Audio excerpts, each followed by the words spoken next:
for me, rather than be daunted by that prospect, you've got to look at it and think, actually, it's a great opportunity to be a hero.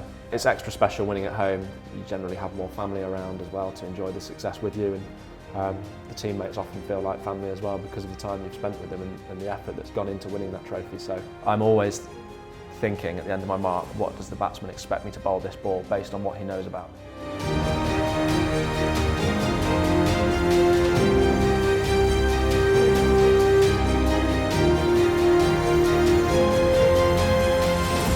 Harry Gurney, we're talking about your T20 Trailblazing today, but where did it all start for you really? When did variations and those sort of back of the handballs become a thing for you?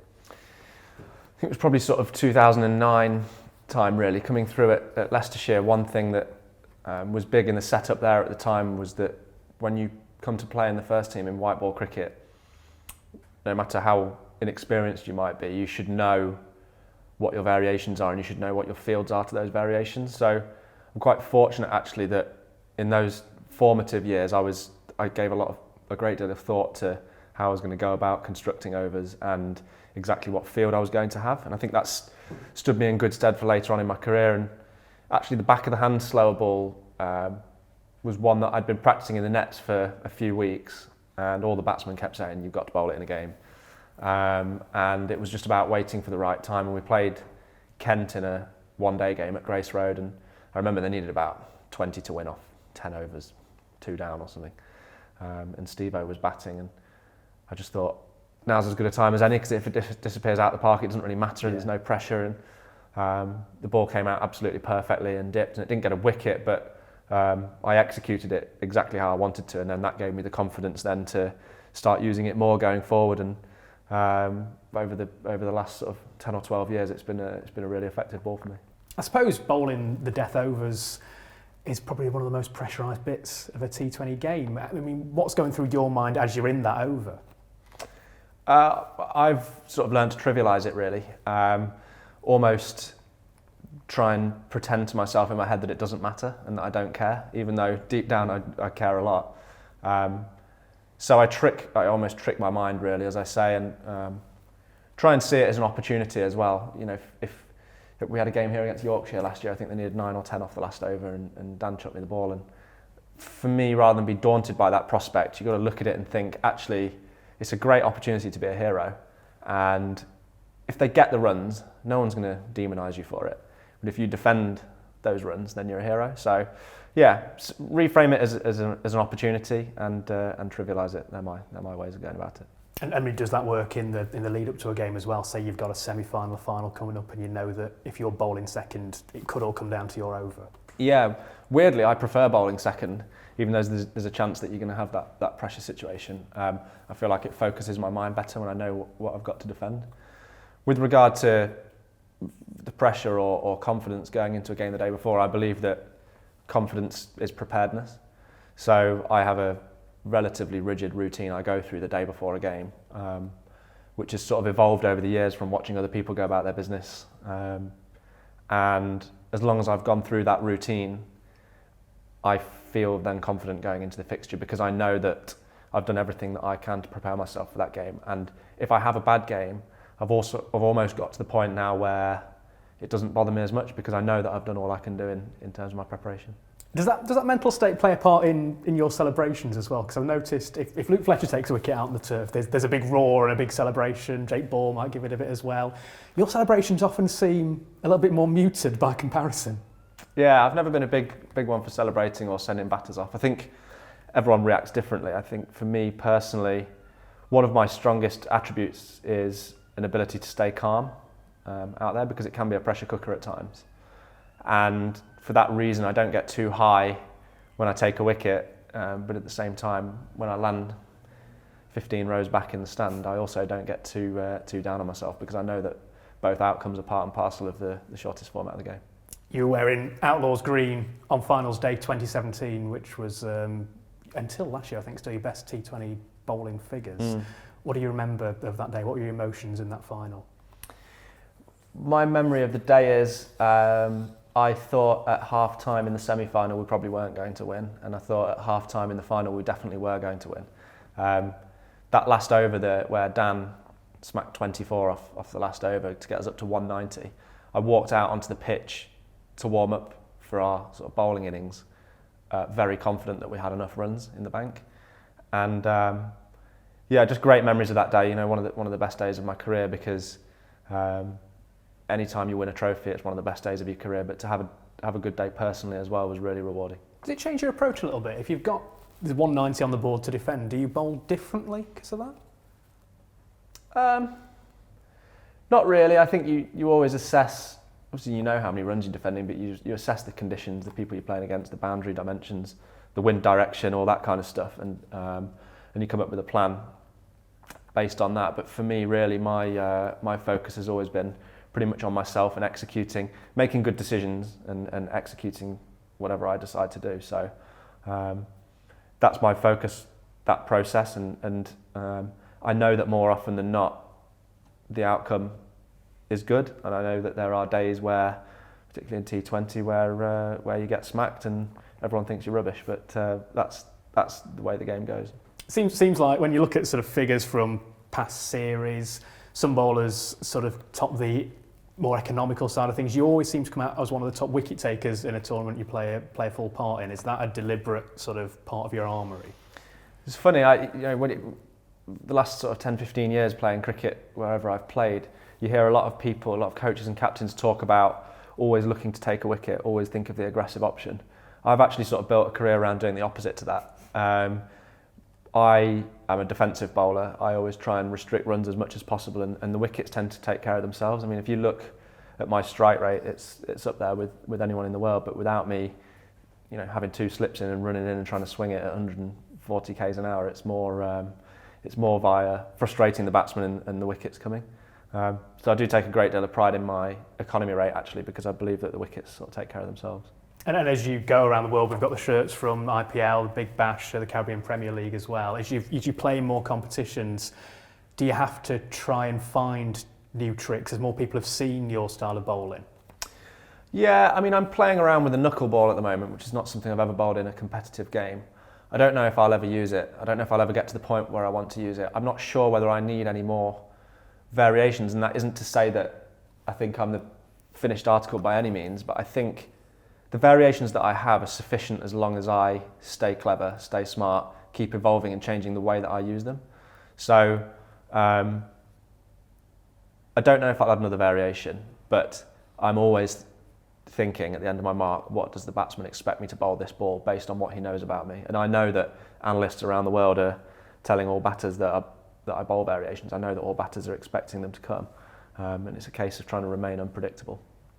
You talk about variations, the analysis in there as well now. Has that all changed? Is T20 a different sport now to when you started 10 years or so ago?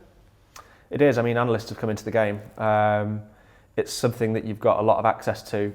Some teams rely on it more heavily than others. Some teams are really big on the analysis side of things. Other teams less so. I think there's a balance. There's a balance to be had. But my biggest philosophy on analysis and preparation for any game is it's important to be aware of who you're playing against, but definitely not to obsess about it. Think about the opposition maybe 20% of your preparation and yourself 80%. We've got the shirts of some of your biggest tournaments you've played in, certainly in the past year or so as well. BBL, the red of Melbourne Renegades, is pretty hard to ignore up here to my right. What was playing in that competition like for you? What's that been like? Yeah, I mean, the BBL 08 last winter to win it was sort of beyond my wildest dreams, really. That day, the manner that we won it in as well, against it was a local derby against the Melbourne Stars at our home ground, and they were absolutely cruising. So to come back and win it in the way that we did was an incredibly emotional day, and I will cherish that BBL winners medal forever. Something that has come up with a few people I spoke to about BBL is the way that the whole country seems to get swept up in it a bit. Is the hype a big thing that you feel is positive out there? Yeah, it is. It's they do it really well. They put on a good show. The entertainment's good. The commentators are all really positive. The kit's all bright. It's aimed towards families, and I think that's why everyone's so excited about the 100 in this country, because we're sort of following a bit of a Big Bash model. So, and there are going to be games on free to air as well, which is another thing the Big Bash have done, which has been really valuable. So, hopefully the 100 engages with the British public as much as the Big Bash has over there, because it's a superb competition to be involved in. As an Englishman overseas in Australia, is the reception good? Generally, yeah, you get the occasional bit of abuse, but my policy when I'm on the boundary getting abused is to try, if I can, to have a bit of fun with the people, because if you fight it, you're fighting a losing battle. If there's 5,000 people sat behind you in a stand and they turn against you, then you're not going to have much fun. Now, we've got the CPL shirt down here as well from Barbados earlier on this year, or back end of last year now, sorry, winning the title over there. Where does that sort of sit with your achievements? Right up there, and again, selfishly maybe, because the competition went so well for me personally. We had the heartbreak at Edgbaston of losing our semi-final for the Outlaws, and the next day Alex Hales and I were on a plane to Barbados and got stuck straight into that competition, which was quite good closure in a way for us to be able to move on straight away and focus on something new. And it was an amazing environment to go into. The Caribbean is such a fun place to play cricket, a very relaxed place. The Barbados setup was very relaxed, and the captain Jason Holder was absolutely outstanding. So to go on that run all the way to the end and to win that was again just a memory that I'll never forget. And at some point I'm going to get all these shirts framed up and up and around my house somewhere, but I haven't got around to it yet. So those personal performances presumably do matter a lot to you. Would you rather sort of do well personally but maybe not get over the line, or win a tournament but not have contributed to it? You'd definitely rather win the tournament and not have a great personal one. So yeah, given the choice, you would definitely take that. But if you, on those days where you win a trophy and you've had a good day, or the competitions where you win the trophy and you feel like you've made a significant contribution to it, which was the case at the Big Bash and the CPL, it gives you that extra bit of pride. I've got the IPL shirt up here as well. Kolkata Knight Riders, sort of renowned as probably the biggest T20 tournament at the moment in the world. What was your first impression of it when you got over there? It very much is the biggest. I think it's the 6th most watched league of all sport in the world. We came 5th and didn't qualify for finals last year, unfortunately, but to be involved in a competition of that magnitude was just such an incredible experience. To go to a country where they are completely cricket mad and play in a competition which for me, outside of Test cricket, is the pinnacle of the game, was a real honour, and to be retained to go back again this year as well is extremely flattering, and not something that many people can say has happened. So really looking forward to getting back over there in March and getting stuck in. Yeah, what do you make of the calibre of the players you're playing with and against over there? Who really stood out for you? Well, Kohli's not bad. I mean, it's in terms of, there are various strengths of leagues around the world. I mean, the PSL, for example, the standard of seam bowling is exceptionally high. But in India, in my opinion, the standard of batting is the highest of anywhere in the world. So for me as a bowler, that's a real challenge to go over there.